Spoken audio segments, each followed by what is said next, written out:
ഒറ്റപ്പാലത്ത് വിസ്മയമാകാൻ UDF സ്ഥാനാർത്ഥി PK Sasi.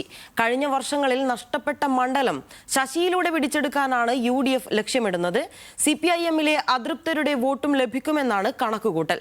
മണ്ഡലത്തിലെ വികസന പ്രശ്നങ്ങൾ ചർച്ച ചെയ്താണ് പ്രചാരണം മുന്നോട്ടു പോകുന്നതെന്ന് PK ശശി പറഞ്ഞു. ഇത്തവണ ഒറ്റപ്പാലത്തെ ഇടതുകോട്ട അട്ടിമറിക്കുവാനുള്ള തന്ത്രങ്ങളാണ് UDF ലക്ഷ്യമിടുന്നത്. CPIM-ന്റെ മുൻ MLA PK ശശിയെ പാളയത്തിലെത്തിച്ചായിരുന്നു ആദ്യ നീക്കം. പാലക്കാട്ടെ CPIM വിമതർക്കൊപ്പം ശശി ചേർന്നതോടെ പാർട്ടിയിൽ നിന്ന് ശശിയെ പുറത്താക്കി. തുടർന്ന് സ്വതന്ത്ര സ്ഥാനാർത്ഥിയായി PK ശശിയെ ഒറ്റപ്പാലം മണ്ഡലത്തിൽ മത്സരിപ്പിക്കാനും UDF തീരുമാനിച്ചു. ശശിയുടെ സ്ഥാനാർത്ഥിത്വം UDF ക്യാമ്പിനെ ആവേശത്തിലാക്കിയിട്ടുണ്ട്. മണ്ഡലത്തിൽ ആവേശകരമായ തെരഞ്ഞെടുപ്പ് പ്രചാരണമാണ് നടക്കുന്നത്. കഴിഞ്ഞ കാലങ്ങളിൽ മണ്ഡലത്തിൽ വിജയിച്ച LDF യാതൊരു വികസന പദ്ധതികളും നടപ്പാക്കിയിട്ടില്ലെന്ന് PK ശശി ആരോപിക്കുന്നു.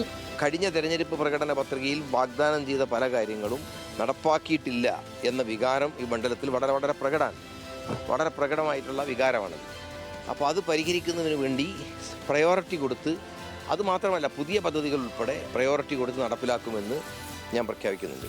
UDF ക്യാമ്പിന് ആത്മവിശ്വാസം പകർന്ന് തെരഞ്ഞെടുപ്പ് കൺവെൻഷൻ ഉദ്ഘാടനം ചെയ്യാൻ പ്രതിപക്ഷ നേതാവ് VD സതീശനും കഴിഞ്ഞ ദിവസം മണ്ഡലത്തിലെത്തി. പ്രതിപക്ഷ നേതാവിന്റെ വരവോടെ UDF പ്രവർത്തകരും PK ശശിയുടെ മിന്നും വിജയത്തിനായുള്ള പ്രവർത്തനത്തിലാണ്. നല്ല സ്ഥാനാർത്ഥിയാണ്, സംശയമില്ല. ഇവിടെ ഏതായാലും ഒരു നല്ല പിടുത്തമാണ്. ഒരു 90% ജയിക്കുമെന്നാണ് പൊതുവെ ട്രെൻഡ്. തെങ്ങിൻതോപ്പ് ചിഹ്നത്തിൽ UDF സ്വതന്ത്രനായാണ് PK ശശി ഒറ്റപ്പാലത്ത് മത്സരിക്കുന്നത്. CPIM-ലെ അതൃപ്തരുടെ വോട്ടും PK ശശിക്ക് ലഭിക്കുമെന്നാണ് UDF പ്രതീക്ഷ.